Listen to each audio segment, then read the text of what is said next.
Kamu nggak tahu kalau di atasmu ada seorang Rasul, dan juga apakah kamu nggak tahu kalau di atasmu ada seorang As-Siddiq?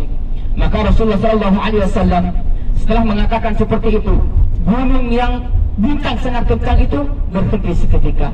Itulah bukti kecintaannya Jabal Uhud kepada baginda Rasulullah SAW, dan juga Rasulullah selalu mendoakan Jabal Uhud ini. Dan juga di sinilah ibunda para tamu Allah, di lereng Jabal Uhud ini Bapak dan Ibu, di sini terjadilah perang Uhud dulu Bapak dan Ibu. Pada tahun 2 Hijriah. Pada tahun 2 Hijriah terjadilah peperangan Badar. Ketika peperangan Badar itu dimenangkan oleh kaum muslimin, banyak penguasa kafir Quraisy yang meninggal di saat itu, termasuk keluarga dari Hindun. Keluarganya Hindun itu Bapak dan Ibu, orang tuanya semua keluarganya Hindun itu meninggal ketika perang Badar. Kemudian ketika perang Badar itu dimenangkan oleh kaum muslimin di saat itu, maka 1 tahun dari itu Bapak dan Ibu, orang-orang kafir Quraisy yang ada di kota Makkah mengumpulkan harta untuk menyerang kembali pasukan muslimin yang ada di kota Madinah.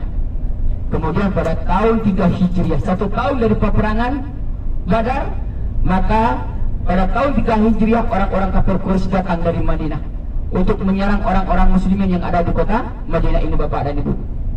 Kemudian berangkatlah orang-orang kafir Quraisy dari kota Makkah menuju ke kota Madinah dengan kekuatan 3.000 tentara di saat itu. Kemudian didengar oleh Rasulullah SAW. Kemudian Rasulullah bermusyawarah dengan kaum Ansor, kaum Muhajirin, dengan sahabat-sahabat semua bermusyawarah. Kemudian ada sahabat yang mengatakan, peperangan ini diminta dihadapi di dalam kota Madinah, biar anak-anak, orang tua, wanita bisa melontar tombak dari dalam rumahnya masing-masing. Tetapi menurut sahabat yang sejati tidak meminta peperangan ini dihadapi di dalam kota Madinah, takut merusak kota Madinah yang telah ditata dengan rapi. Maka sahabat yang sejati itu meminta peperangan ini dihadapi di luar kota Madinah, tempatnya di lereng Jabal Uhud ini. Kemudian ketika orang-orang kafir Quraisy itu Bapak dan Ibu datang dari kota Mekah menuju Madinah dengan kekuatan 3.000 tentara, termasuk di dalamnya ada 200 pasukan berkuda yang dipimpin oleh Khalid bin Walid sebelum masuk Islam, dan 15 wanita termasuk Hindun bin Ubay. Kemudian Rasulullah berangkat dari kota Madinah dengan kekuatan 1.000 tentara di saat itu. Setelah berangkat menuju ke lereng Jabal Uhud, sebelum sampai ke Jabal Uhud, di pertengahan perjalanan di dalamnya ada 300 pasukan munafikin. Maka 300 ini tidak ikut perang kembali lagi ke kota Madinah. Maka tinggallah 700 pasukan muslimin di saat itu Bapak dan Ibu. Dengan mundurnya kaum munafikin, pasukan muslim ini tidak menyuruhkan keberaniannya, bahkan musuhnya 3 kali lipat di saat itu. Kemudian Rasulullah SAW memasang strategi yang sangat gitu. Rasulullah menempatkan 50 pemanah di atas Jabal Ainain ini Bapak dan Ibu. Ini ayah bunda para tamu Allah di depan ini namanya Jabal Rumat atau dikatakan Jabal Ainain.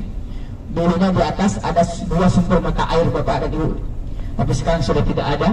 Ini Bapak dan Ibu ya. Rasulullah menempatkan 50 pemanah di atas Jabal Ainain ini di sebelah kiri kita. Ini Jabal Rumat atau dikatakan pula dengan Jabal Ainain. Rasulullah menempatkan 50 pemanah di atas Jabal Ainain ini yang dipimpin oleh Abdullah bin Jubair. Kemudian Rasulullah berpesan kepada 50 pemanah, kamu jangan sampai turun dari bukit itu sebelum diutus oleh kami. Bahkan nanti kami dicabik-cabik oleh orang-orang kafir Quraisy. Sebelum diutus kata Rasulullah, kamu jangan turun dari bukit itu. Maka terjadilah peperangan ini pada pagi hari. Sedangkan pasukan kafir Quraisy membentang matahari, sedangkan pasukan muslimin membelakangi matahari. Terjadilah peperangan Uhud dengan siasat yang cerdik. Kemudian pasukan pemanah terus melepaskan panahnya ke arah musuh, sehingga banyak orang-orang kafir Quraisy yang meninggal. Kemudian orang-orang kafir Quraisy lari berbirit-birit dan meninggalkan semua hartanya. Ketika orang kafir Quraisy lari, yang ada hanya harta yang ditinggalkan oleh orang-orang kafir Quraisy. Kemudian 50 pemanah itu melihat ke bawah. Di bawah sudah tidak ada orang, sudah tidak ada orang-orang kafir Quraisy, yang ada hanya harta yang ditinggalkan oleh orang-orang kafir Quraisy. Maka 50 pemanah itu tergiur dengan harta, tidak ingat dengan pesan baginda Rasulullah SAW.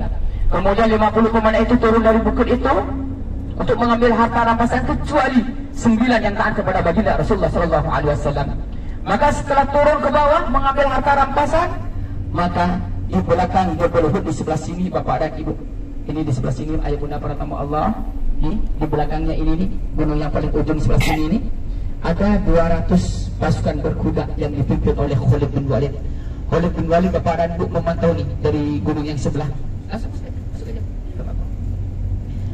Khalid bin Walid Bapak dan Ibu memantau dari belakang sini nih, dari belakang gunung ini dengan 200 pasukan kudanya. Kemudian Khalid bin Walid melihat di bukit sudah kosong, sudah tidak ada orang-orang muslimin di saat itu. Maka Khalid bin Walid dengan pasukan kudanya menyerang dari belakang dan membantai sampai 70 kaum syuhada Uhud. Termasuk di dalamnya ada paman Nabi Sayyidina Hamzah bin Abdul Muttalib. Siapa yang membunuh Sayyidina Hamzah? Yang membunuh Sayyidina Hamzah adalah Wahsy atas suruhannya Hindun bin Utbah. Hindun bin Utbah itu mempunyai dendam kepada Sayyidina Hamzah bin Abdul Muttalib. Karena kenapa? Ketika perang Badar yang membunuh keluarganya Hindun adalah paman Nabi Sayyidina Hamzah bin Abdul Muttalib. Maka Hindun itu menyuruh pembunuh bayaran Bapak dan Ibu. Yang disuruh adalah Wahsy. Ketika Wahsy menumpak dari belakang, ketika Sayyidina Hamzah tergeletak wafat, maka Hindun menghampiri Sayyidina Hamzah bin Abdul Muttalib dengan membawa pisau yang sangat tajam. Kemudian apa yang dilakukan oleh Hindun? Kemudian Hindun itu menyobek jantungnya Sayyidina Hamzah, saking bencinya kepada Sayyidina Hamzah. Disobek jantungnya, diambil, bahkan ingin ditelan, ingin dimakan oleh Hindun bin Utbah, saking bencinya. Tapi Hindun mencoba beberapa kali untuk menelan jantung itu, tapi mereka gagal, tidak bisa masuk. Sehingga Hindun itu seperti orang-orang gila menghujat-hujat Sayyidina Hamzah di saat itu. Itulah ibunda pertama Allah, kecerobohan 50 pemanah. Seandainya 50 pemanah itu Bapak dan Ibu taat kepada perintah baginda Rasulullah SAW, tidak turun dari bukit itu, peperangan ini 99% sudah dimenangkan oleh kaum muslimin. Karena beliau tidak taat kepada baginda Rasulullah SAW, maka beliaulah pasukan muslimin sampai terbunuh sampai 70 kaum syuhada, termasuk Rasulullah. Di saat itu Rasulullah SAW terluka parah, rahangnya patah, pelipusnya terluka di saat itu Bapak dan Ibu. Itu saking cerobohnya pasukan 50 pemanah. Maka ibunda pertama Allah, inilah gambaran. Ini gambaran buat kita semua yang diperlihatkan oleh Allah Subhanahu wa Ta'ala kepada umatnya, kepada hambanya. Barang siapa yang tidak taat kepada pemimpinnya, maka terjadilah malapetaka. Ini renungan buat kita semua. Anak tidak taat kepada orang tua, maka terjadilah malapetaka. Murid tidak taat kepada guru, maka terjadilah malapetaka. Istri tidak taat kepada suami, maka terjadilah malapetaka. Barang siapa yang tidak taat kepada pemimpinnya, maka terjadilah malapetaka. Ini renungan buat kita semua ketika peperangan Uhud ini. Dan banyak hikmah yang harus kita ambil di peperangan Uhud ini.